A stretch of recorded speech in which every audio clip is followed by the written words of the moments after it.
Hey, this is Pastor Kevin. Good to have you here. This is my video for Antioch United Methodist Church on Sunday, September 10th. Good to have you here. If you're ever anywhere near Springfield, Missouri, please join us for in-person worship at 3614 North State Highway H in Springfield at 8:30 or 11 a.m. I promise you, you will be warmly welcomed, you will be accepted, and you will be inspired by the music and the ministry of Message. This message in this video is titled, Staying Strong When Anxiety Attacks. Perhaps you have some experience with anxiety, nervousness. Perhaps you're a child of God. Perhaps you have a relationship with God in Jesus Christ, but you still sometimes feel overwhelmed with anxiety and fear and nervousness. Well, this message right here is for you. I'm going to turn to the Old Testament book of Judges, chapter 6. I'm going to read excerpts from the first 16 verses of Judges chapter 6. The Israelites did evil in the eyes of the Lord, and for 7 years God gave them into the hands of the Midianites. The Midianites, a foreign nation, so impoverished the Israelites that they cried out to the Lord for help. The angel of the Lord came and sat down under the oak. Verse 14, the Lord turned to a man named Gideon and said, "Go in the strength you have and save Israel out of Midian's hand. Am I not sending you?" "Pardon me, my Lord," Gideon replied, "but how can I save Israel? My clan is the weakest in Manasseh, and I am the least in my family." You can see how pathetic he felt. The Lord answered, "I will be with you, and I will strike down all the Midianites." I'm sorry, it says, "You will strike down all the Midianites." Sounds to me like God had more confidence in Gideon than Gideon had in himself. God said, "I will be with you and you will strike down the Midianites." Not maybe, not possibly, not hopefully, you will. Perhaps you feel like Gideon sometimes. Perhaps you feel small, overlooked, insignificant, not very strong. With each passing year, we all feel more tired, more frail, less strong, more aches and pains. That's how Gideon felt. He felt like the least of the least ones. When the Lord called Gideon to lead an army to overthrow the Midianites, Gideon basically said in so many words, "No, not me. Pick somebody else. I'm the least in my family." Some days we feel like an old piece of clothing, an old pair of pants, worn out, wrinkled, tired, and washed up. That's how Gideon felt. But at least he knew that he had a huge Israelite army to go with him. Until Judges chapter 7, verses 1 through 7, which says, "So Gideon and his army camped at the spring of Harod. The camp of Midian, the Midianites, was north of them in the valley near the hill of Moreh." Now here's the important part. Verse 2, the Lord said to Gideon, "You have too many warriors with you. If I let all of you fight the Midianites, the Israelites will boast to me that they saved themselves by their own strength. Therefore, tell the people, whoever is timid or afraid may leave this mountain and go home." Notice, God had no intention of forcing the scared, nervous Israelites to go into battle. He allowed the timid, afraid ones to go on home. God does not force us to win any battles. As far as God is concerned, every day you and I have the choice to go out in the world and engage people in conversations and do things outwardly, or to stay home and withdraw. God gave that choice right here in Judges 7, verse 3, and God gives you that choice too. So it says that 22,000 of them went home, leaving only 10,000 who were willing to fight. Gideon's army went from 32,000 to 10,000 soldiers. At that point, I'm sure Gideon thought, well, that's okay.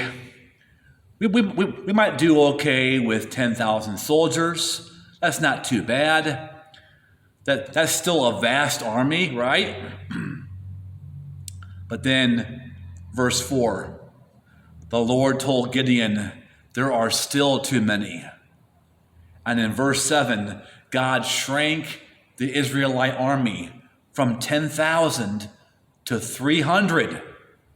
The Lord told Gideon, with these 300 men, I will rescue you and give you victory over the Midianites. Send all the others home.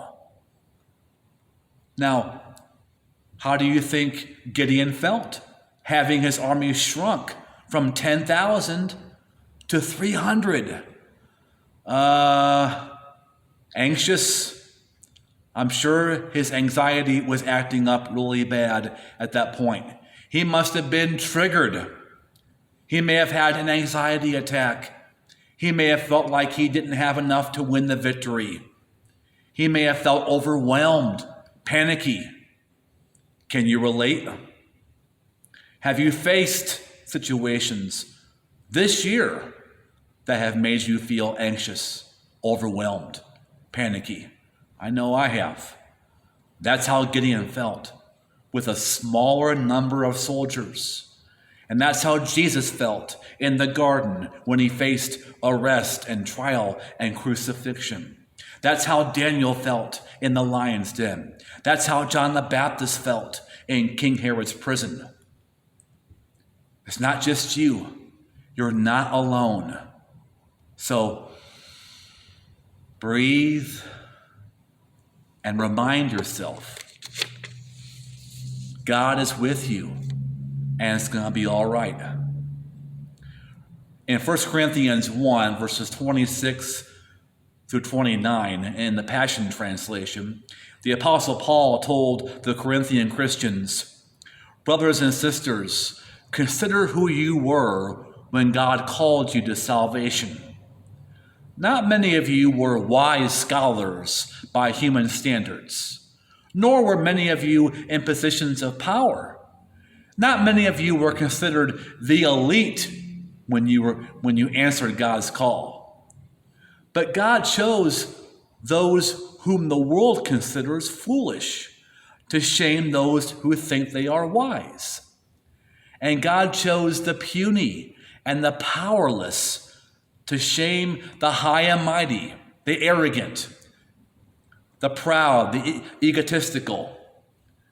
For God chose what is regarded as insignificant in order to supersede what is regarded as prominent, so that there would be no place for prideful boasting in God's presence. God chose the weak, the humble, to shame the wise. I mean, Hollywood celebrities can't keep themselves married to save their lives, while many of God's people have been married for 20, 30, 40, 60 years, raising their kids who are not strung out on drugs or alcohol.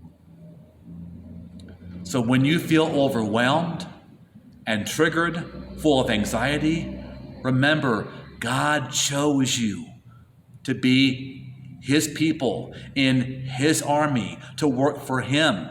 And you're going to win the victory, and you're going to be successful. But the Lord told Gideon, take the 300, I will rescue you. God said, I will do it. I will give you victory over the Midianites. You are going to overcome every problem in your life with God's help, with God's power. Even if your support group or friend group has gotten smaller over the years. People in your life move away or die, pass on, or some friends just forget about you. Perhaps you know what it's like to have your posse, your friend group shrink over the years. Much like Gideon watching his vast army shrink down, many of us have seen our support group shrink in size.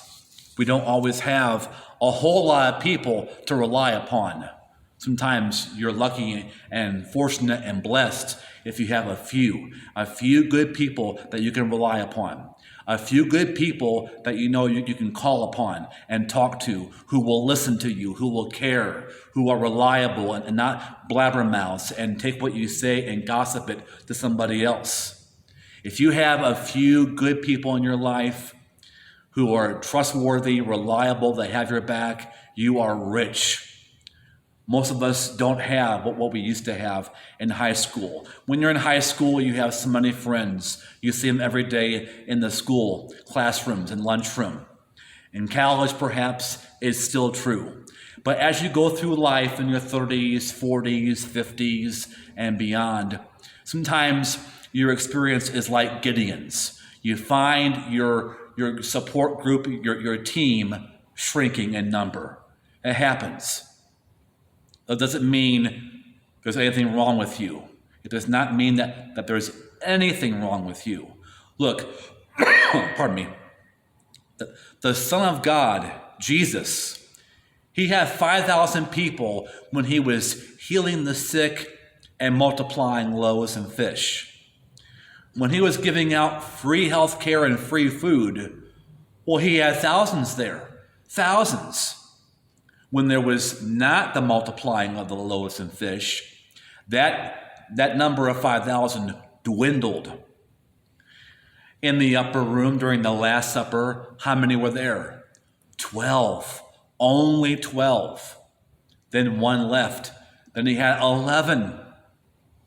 When he was arrested and scourged and forced to carry his cross to Calvary, how many were there at the cross?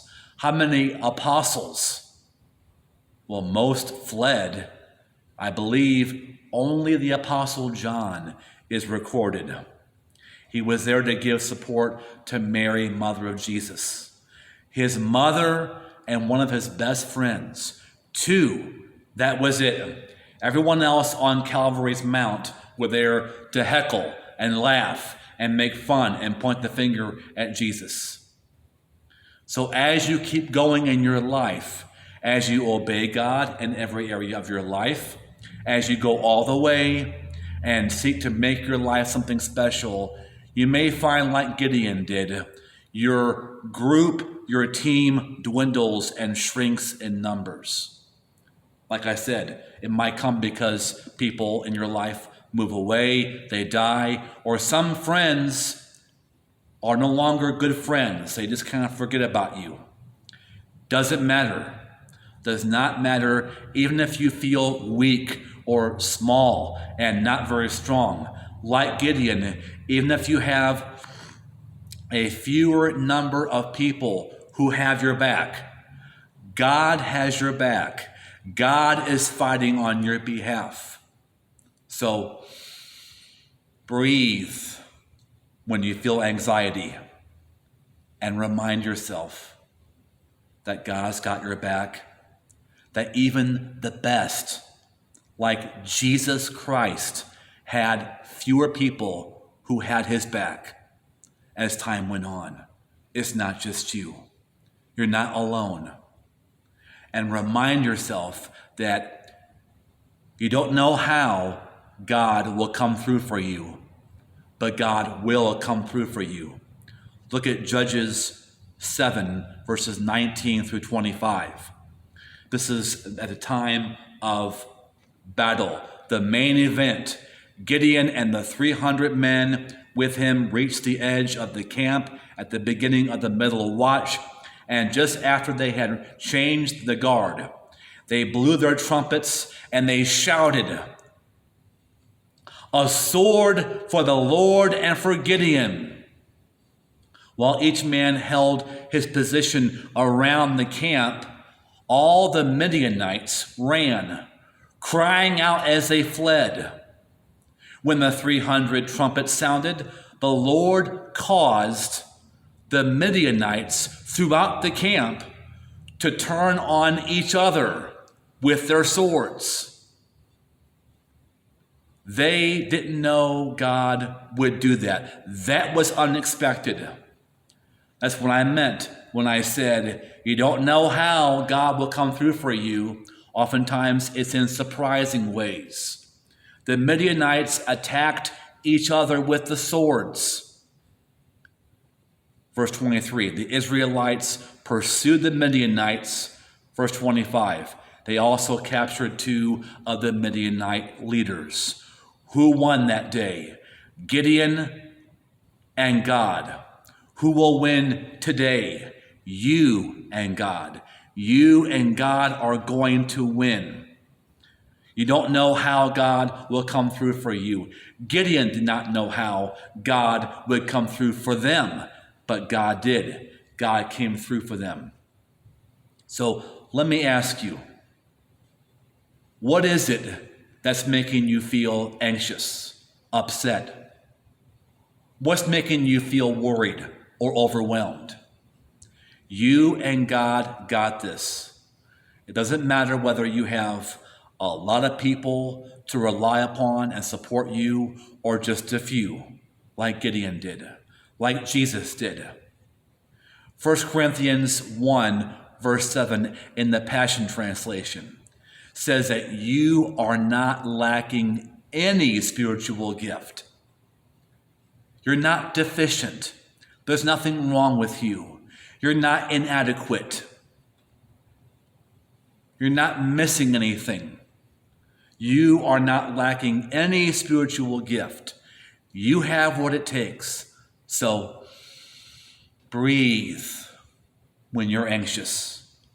And remember, God says you have enough strength, enough faith, you have enough character, you have enough experience to overcome whatever you face today.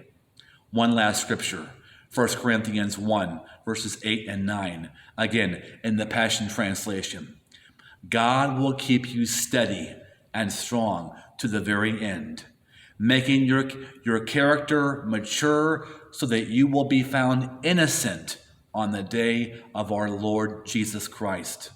God is forever faithful and can be trusted to do this in you.